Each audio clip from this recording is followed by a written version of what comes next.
Is your dog afraid of the vacuum cleaner? Does it try to attack, or does it just run away? Maybe your dog is afraid of a broom. In this video, we're going to show you how to desensitize your dog to these items to help your dog feel more comfortable when you are in the need to use them.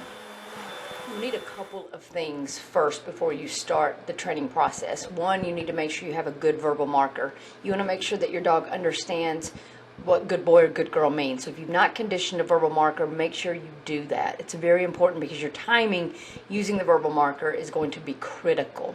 The other thing I recommend is teaching your dog a touch command, and this is just touching your hand with his nose.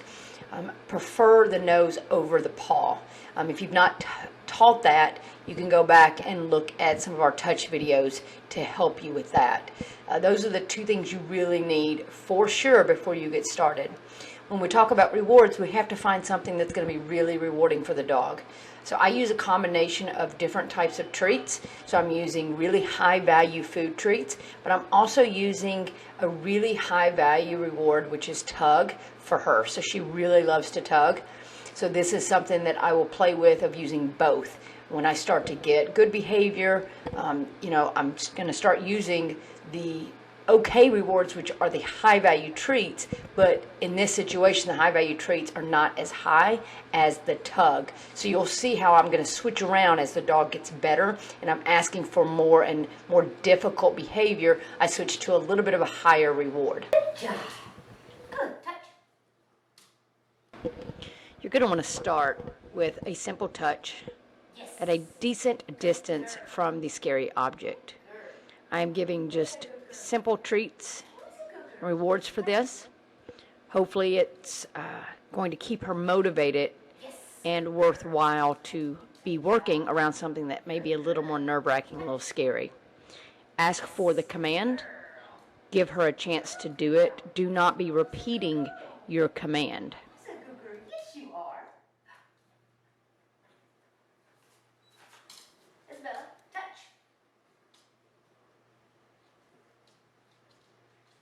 Yes, good girl. That's a good job. That's a good girl. Isabella, touch.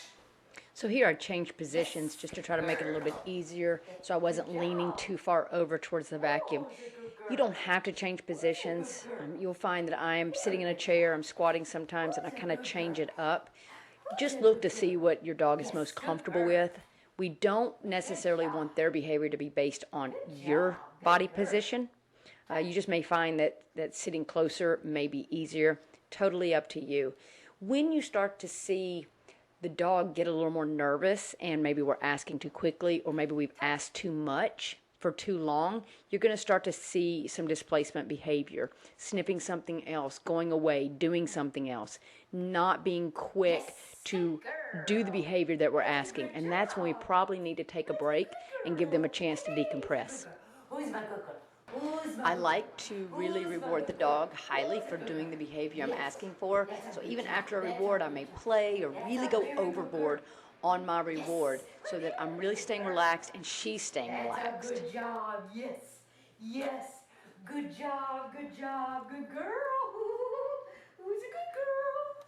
Good job. Ooh. Oh, that's a good girl. Touch. Yes. Good girl. That's a good job.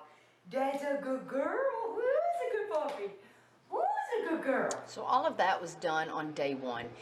Keep your sessions short. Your dog may only work a couple of minutes before its cup runneth over. And what I mean by that is that there's only so much your dog can take in before the brain starts to overflow and flood and can't accept anymore. So keep your sessions short.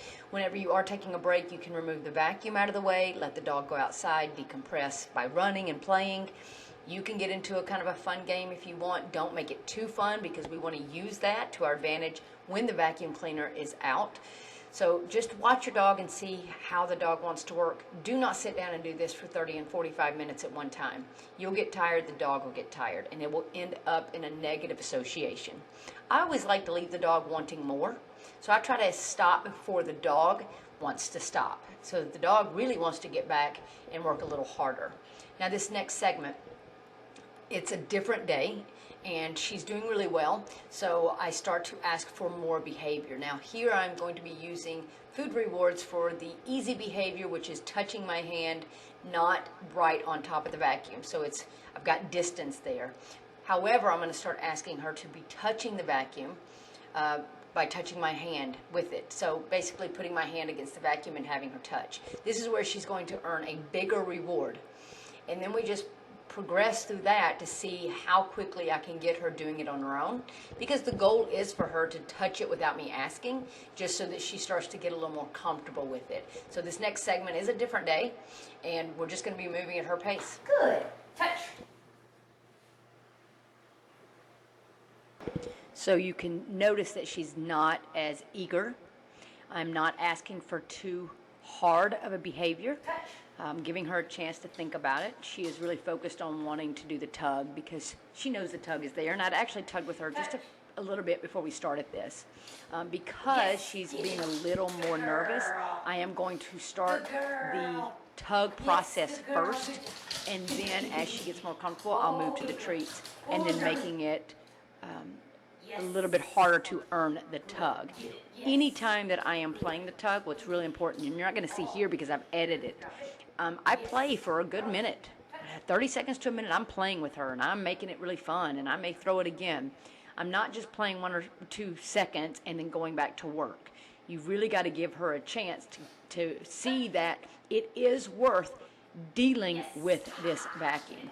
You may also see your dog again offer some different behaviors. Make sure you do not reward those. You want to only reward the things that you're asking for. Touch. Yes. Good girl. Touch.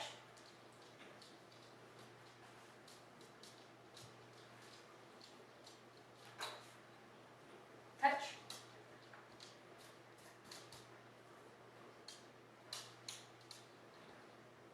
Yes. Get it. Ha ha. Good girl. That's a good job. That's a good girl. Yeah, we'll get it. In this next little segment, you're going to see me change my body position again. But what ends up happening is I knock one of the tools off of the vacuum. And how you handle that can make all the difference. I made sure to not make it a big deal and kind of made it into a game, and so that she wasn't so nervous about it. Ready? Uh-oh. Woohoo! It's a good girl. Ready to get that? Can you get that? Yay! Good girl. I'll trade ya. Good job for getting that. Good girl. Ready? Yes. Get it. Yes. Touch. Yes. Ha ha. Get it. Yes. Good girl. Ha ha. It's a good girl. Get it. Yes. Oh, it's a good. Ready? Good girl. Oh, it's a good girl. You're such a good girl. Who's a good girl? Who's my good girl? Ready? So here I'm going to raise the criteria Touch. where I want her to get closer to the vacuum in order to touch my hand. When you do this, you want to make sure you ask for the touch, wait 3 to 5 seconds. If they don't do it, remove that hand and then do it again. If the dog does not touch within that 2 and 3 times, then you will want to increase your distance again, but not too far, just enough to get the behavior. When you do this, though, don't give the really big reward. You want to give the good reward, right? You don't want to give the highest treat that you have. So you want to save that for when it's really difficult. So here, instead of giving her the tug, if she touches, she just gets a treat. So it helps her to understand that she has to push herself if she wants that big reward, which for her is the tug. Yes. Good. Touch. Yes. Good. Get it, get it. Here, I get her a little closer. Therefore, she earns the tug. And now I really want to make it a big deal, especially because it took us so long to get the touch last time. Girl. Good girl. Touch.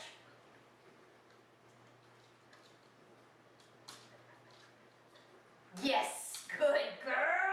Woo. Yeah, good girl. Yes. Woo. Yes. Now that she's gotten more comfortable touching the hand at a distance, I'm only going to be giving her food for that. I am now going to hold the tug for only whenever she touches my hand when it's pressed up against the vacuum. And you only want to move to that step once she's consistently touching the hand. Now that I'm this close, she does not earn rewards for being any farther away on the touch. Now that she's done it several times, she has to do it at that distance in order to earn the reward. So make sure you don't let your dog backslide. If your dog is consistently not doing it, then maybe you have moved too quickly. But once you get a few repetitions of good solid behavior that you're looking for, try to stick with that distance. Now here she's starting to get a little worn out, and she's starting to get a little more nervous because I've asked her to touch my hand as it's pressed up against the vacuum. So she wants to, but she's still too nervous. So a lot of times we'll just give the dog a break, or like I said, we'll just move the hand off where she can earn food by just touching it with the hand off of the vacuum.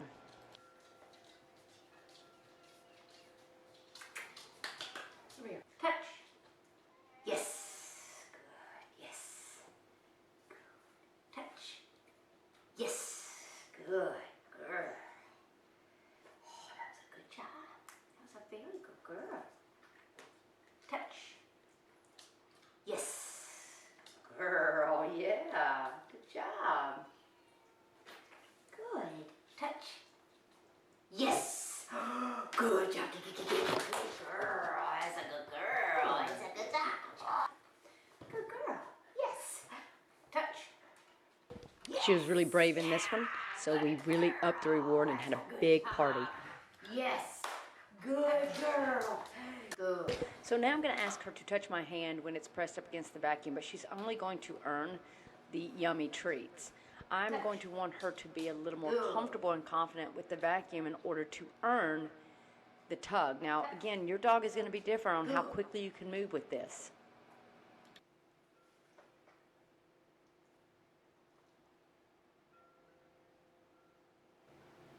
So this video shows how I really overdid it and she was done, and that's when we needed to stop and just try it another day or at a later time during the day.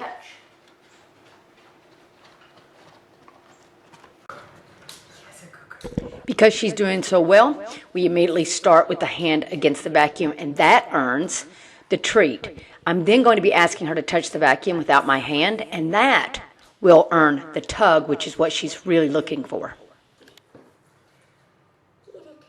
You found it. Get it. Yes. Get it, good girl. Get it. Good job. That's a good girl. All right, this next segment is day 3. We've done day 1, day 2, and here's day 3. And we did not do all this in a row. However, with day 3, because we progressed so well, I'm now going to be pushing her to not only touch my hand when it's against the vacuum and only touch my hand when it's against the vacuum, but I'm also going to be pushing her to touch the vacuum without my hand being involved. And so once we're consistent with the hand against the vacuum being touched and she's earning food for that, then the tug only is going to come out whenever she has touched the vacuum without me having my hand placed. Now, I do ask her to touch it a couple of times, but then she starts to learn that touching the vacuum creates that tug game, and so she's starting to do it on her own. Good job. Can you touch? Yes. Good girl. That's a good job. And now you're going to see that she's understanding that the vacuum and touching it is what creates the toy to appear, and the tug, and the game happens. And also remember, whenever I am playing tug and I'm throwing that toy for her doing the behavior I want, I'm making sure I'm doing it for a good 30 seconds or so. Don't just do it for 4 or 5 seconds and expect the dog to be willing to continue to work. Once the dog is comfortable with the vacuum in this position here, then I will be moving the vacuum around and keeping her near while it is moving around. And that will be in part 2. That's a good girl. Yes. Good job. Good job. Good. Good. Yes. Yes. Yes. Good job. So this was done over a 3-day period. It was not 3 days in a row. We had some days that I could not record. So make sure you don't rush this. Take your time on each step. Take your cue from your dog. Don't go too quickly. Don't go too slowly. If you're not getting results, you may be moving too quickly. Have someone watch you or record yourself using your phone or your laptop or your tablet so that you can go back and watch to make sure that your timing is right. Use whatever verbal marker you're using. I use yes and I also use good girl, and she understands both. Yes just comes out faster and with a little more enthusiasm, so it makes her a little more enthusiastic. There were certain days that I started to work with her on the vacuum and she wanted nothing to do with it. And in those days, instead of backsliding and making it too easy to earn the rewards, I just put it away and we just did it at another time. So take your cue from your dog. Don't rush it. Make sure you get this part 1 very consistent before you go to part 2. Make sure you subscribe to our channel so that you can be notified when part 2 is ready. And we're going to be working on that. And the next part is not going to be the vacuum cleaner on. The next part's going to be us moving the vacuum cleaner around and rewarding her for that. So I want her to be comfortable with the vacuum cleaner moving without it being on. So it's going to stay in the off position. If you do need to vacuum, put your dog away somewhere so that you don't throw any more negative associations to the vacuum. We do not want to put that dog in the situation while we're trying to teach them that the vacuum cleaner is positive. If you jump too quickly, you're going to end up having to go back to square one, and we don't want to do that. So take your time with this.